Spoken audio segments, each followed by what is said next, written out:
على أهل البدع والأهواء، أهل البدع العقائدية وأهل البدع السياسية. أنا أقول بيننا وبينكم السلف، بيننا وبينكم الكتب، كان فيقول البدع بيننا وبينكم. Bismillahirrahmanirrahim. Alhamdulillah wassalatu wassalamu ala Rasulillah wa ala alihi wa sahbihi wa man wala wa ba'd. Kita lanjutkan bacaan terhadap kitab Mukhtasar Al-Fusul fi Siratul Rasul. Pembahasan terakhir adalah seputar pernikahan Rasulullah sallallahu alaihi wa ala alihi wasallam. Kitab nikah. Yang terakhir kemarin termasuk sesuatu yang Rasulullah dilarang, diharamkan. Kalau ada seorang wanita dia memilih untuk pisah, maka enggak boleh beliau menahan. Pisah-pisah. Adapun selain Rasulullah SAW, ada dua kemungkinan, ima dia menahan jangan atau dia memisahkan. Apa maksudnya? Namanya apa kalau perempuan minta pisah namanya kemarin? Tolak atau khulu'? Khulu' dibedakan. Perempuan minta pisah, pokoknya pisah mas, sudah nggak bisa lagi ini. Ente suruh ngaji nggak mau, paham ya? Suruh berangkat ta'lim malas-malasan. Anak sudah ngaji bersama Ahlus Sunnah ini, sudah ngasih nafkah, nggak pernah ngantar ke ta'lim, nggak pernah memberikan nafkah, macam-macam alasannya. Daripada dia rusak agamanya, boleh dia minta khulu dalam rangka menyelamatkan agamanya. Khulu itu minta pisah. Kalau khulu enggak ada khulu pertama, khulu kedua, khulu ketiga enggak ada. Sekali khulu diiyakan oleh suami dah clear, bukan istrinya lagi. Tapi apa? Menjadi mansuwa dan mantri. Mansuwa mantan suami, mantri mantan istri. Itu singkatannya biar nanti paham. Istilah fikih ya, mansuwa dan mantri. Allah musta'an. Nah, kita lihat di sini. Tapi kalau tolak, ada tolak 1, tolak 2, tolak 3. Anti tolak. Kamu aku cerai. Sudah. Itu masih istrinya bukan? Kalau baru 1. Masih. Makanya dikasih masa iddah, masa penantian, penungguan, nunggu selama 3 kali apa? 3 kali haid. Karena menceraikan istri dalam keadaan haid itu namanya tolak apa namanya? Bid'i, talak bid'ah. Jadi mentalak yang sunni, talak yang sesuai dengan sunnah itu mentalak dalam kondisi istri itu suci. Nah, dan belum berhubungan sehingga nampak hamil atau tidak gitu loh. Paham ya? Kalau hamil diceraikan masa iddahnya sampai melahirkan. Paham ya? Tapi kalau ternyata dia tidak hamil 3 kali haid, itu baru talak 1. Masih boleh balik lagi ke suaminya. Anti talak. Setelah apa? Setelah talak 1 dia enggak balik.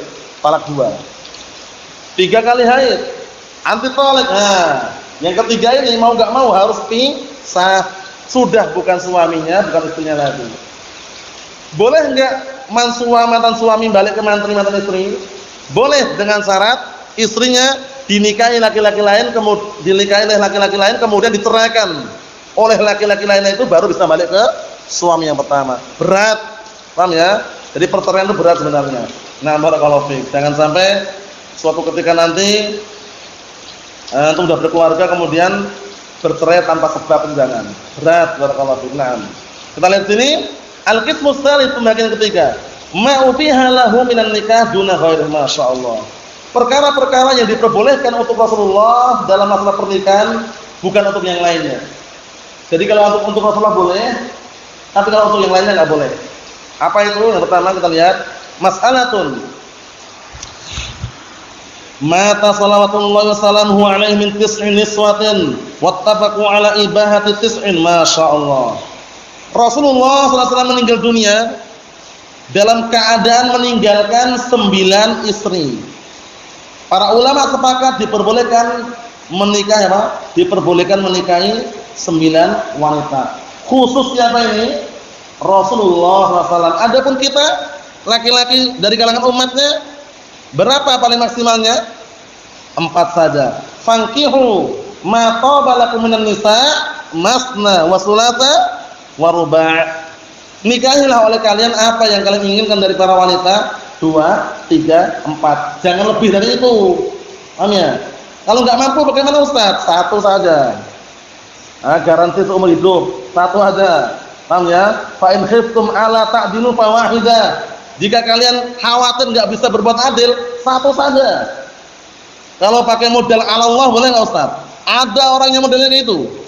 Pengen nikah poligami modalnya ala Allah katanya. Punya kerjaan lah.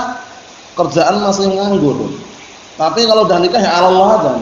Jadi enggak punya modal dia mau nikah lagi. Ini berarti enggak mampu aslinya. Biasanya kalau seperti itu, nah barakallahu fikum, ujung-ujungnya apa?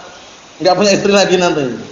Karena apa? Karena orang itu ketika mau poligami, mau menikah lagi, itu butuh namanya kemampuan. Kemampuan di sini kemampuan berbagi nafkah, bukan kemampuan dalam masalah apa? Kecintaan. Karena kalau masalah kecintaan enggak bisa disamakan. Rasulullah yang paling beliau cintai siapa? Aisyah. Padahal istrinya banyak enggak? Banyak. Ya Rasulullah, man ahabbun nisa ilaik? Wahai Rasulullah, siapa perempuan yang paling kau cintai? Aisyah. Wa minar rijal? Kalau dari kalangan laki-laki siapa? Abuha, bapaknya. Siapa bapaknya berarti? Abu Bakar Siddiq radhiyallahu anhu. Masya Allah. Kita lihat lagi. Berarti Rasulullah meninggal dunia dalam keadaan meninggalkan berapa istri? 9 istri. Wa ikhtalafa ashabuna fi jawaziz ziyadah.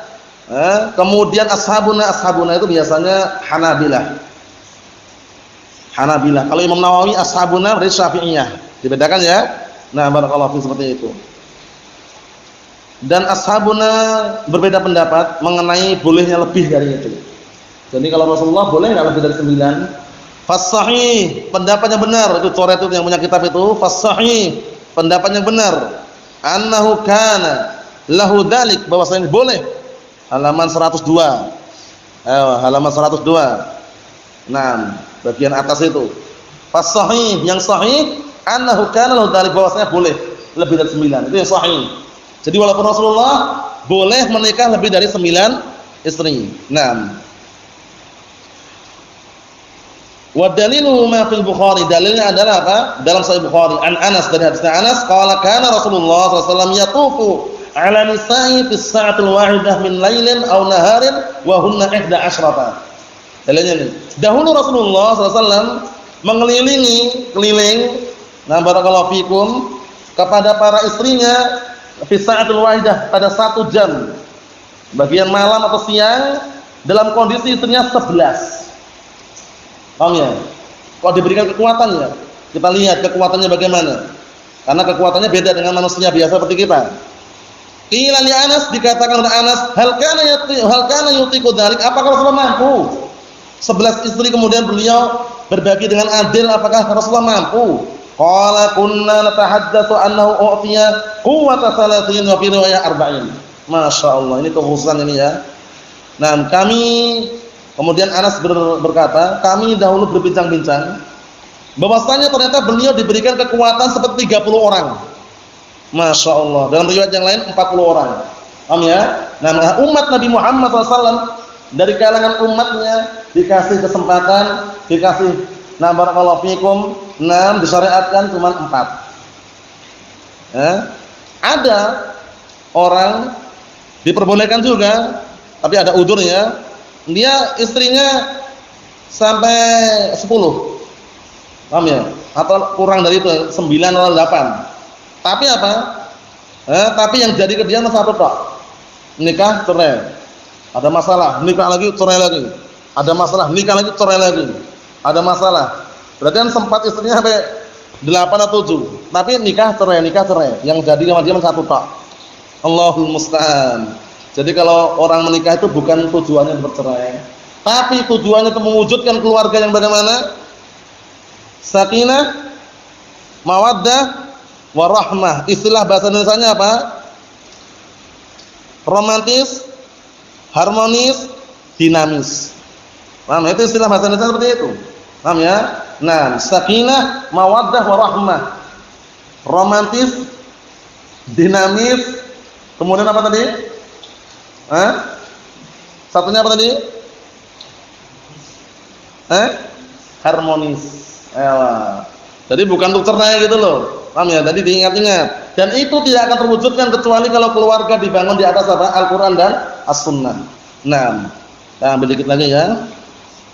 Wa qala Anas, kemudian Anas mengatakan, tazawwaja sallallahu alaihi wasallam 15 imra'atan. Coba lihat ini riwayat yang lain ini. Anas mengatakan Rasulullah SAW menikah 15 istri. Berarti menunjukkan boleh pendapat yang sahih untuk Rasulullah ya. Wa dakhala bi 13. Kemudian beliau sempat dukhulnya dengan 13. Wastama'a 'indahu 11 dan berkumpul bersama beliau 11 istri. Wa mata an 9 dan ketika beliau meninggal dunia dalam keadaan meninggalkan berapa istri? 9 istri. Masya Allah.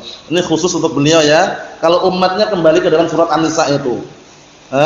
Fankihu ma taba lakum minan nisa masna wa thulatha wa ruba'. Nikahilah oleh kalian yang kalian inginkan dari kalangan wanita 2, 3 atau 4. Kemudian barometer yang berikutnya, kalau enggak mampu bagaimana? Fa in khiftum alla ta'dilu fawahidah. Kalau kalian enggak mampu berbuat adil, maka cukup satu saja.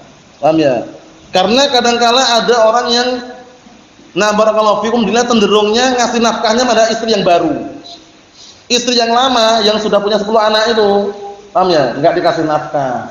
Seharusnya sebulan ngasihnya 5 juta, karena udah punya istri kedua ngasihnya 1 juta, ya kurang. Yang 4 larinya ke istri yang kedua. Akhirnya apa? Terjadilah bentrok di situ. Allahul musta'an. Berarti menunjukkan enggak mampu. Kalau enggak mampu enggak usah nekat. Paham ya? Nah, barakallahu fiik. Sabar. Cukup satu saja kalau tidak mampu. Ambil satu lagi, mas'alatun. Qalu, mereka mengatakan wa kana yasihu 'abduhu bil abdil hibah. Bedanya ini. Dahulu Rasulullah SAW dibenarkan akad nikah dengan lafaz hibah, menghadiahkan. Perempuan datang ke Rasulullah menghadiahkan dirinya, boleh. Tapi kalau kita enggak boleh. Umat Rasulullah SAW diperbolehkan kalau ada apa? Mahar. Ada orang perempuan datang kemudian, ya akhi, ana hadiahkan aku untukmu. Enggak bisa, enggak boleh. Rasulullah boleh. Paham bedanya? Namanya hibah, menghadiahkan dirinya. Kalau kita bagaimana? Kalau umat Rasulullah bagaimana? Harus ada mahar. Sebagaimana perkataan Rasulullah SAW, iltamis walau khataman min hadid. Carilah mahar walaupun cincin terbuat dari besi. Jadi orang itu kalau nikah harus ada maharnya. Walaupun apa? Cuman barang sekecil apa? Sekecil itu, cincin terbuat dari besi. Paham ya? Mahar itu tidak harus dengan harta, uang enggak harus. Bisa pakaian perangkat sholat, bahkan bisa juga apa? Kitab Sahih Bukhari, Sahih Muslim, tergantung permintaannya. Orang tua pada asalnya enggak ikut campur. Jadi kalau orang tua udah ikut campur, calmer tua, udah ikut campur, kemudian minta mahar tinggi, ya berbahaya. Biarkan anaknya yang milih sendiri. Paham ya? Dengan mahar tadi itu. Nah, bedanya itu kalau umat Rasulullah SAW harus ada mahar. Tapi kalau Rasulullah SAW khusus itu perempuan datang ke beliau menghadiahkan boleh. Kita lihat ini. Liqaulihi ta'ala, dikarenakan perkataan Allah Ta'ala, simak baik-baik itu ayatnya. In wahabat nafsaha lin nabi in arada an-nabiyyu an yastankihaha khalisatan lak min dunil mu'minin. Jika ada seorang wanita menghadiahkan dirinya untuk Rasul, untuk Nabi, jika Rasulullah ingin menikahinya khusus untuk Rasulullah, bukan untuk orang mukminin. Orang mukmin yang enggak boleh. Harus ada apa tadi? Mahar, ijab, qabul, mahar, wali, saksi. Paham? Tapi kalau Rasulullah SAW khusus, walaupun datang seorang wanita menghadiahkan boleh. Paham ya? Itu 6. Wa idza aqadahu bil abdil hibah, apabila beliau akad nikah dengan lafaz hibah, fala mahra bil abdi wala bid-dukhul bi khilafi ghairi. Maka tidak perlu pakai mahar dalam masalah akad tersebut. Nah, barakallahu fikum, dan juga tidak perlu mahar ketika dukhul, berbeda dengan yang lainnya. Yang lainnya itu selain Rasulullah sallallahu alaihi wa ala alihi wasallam.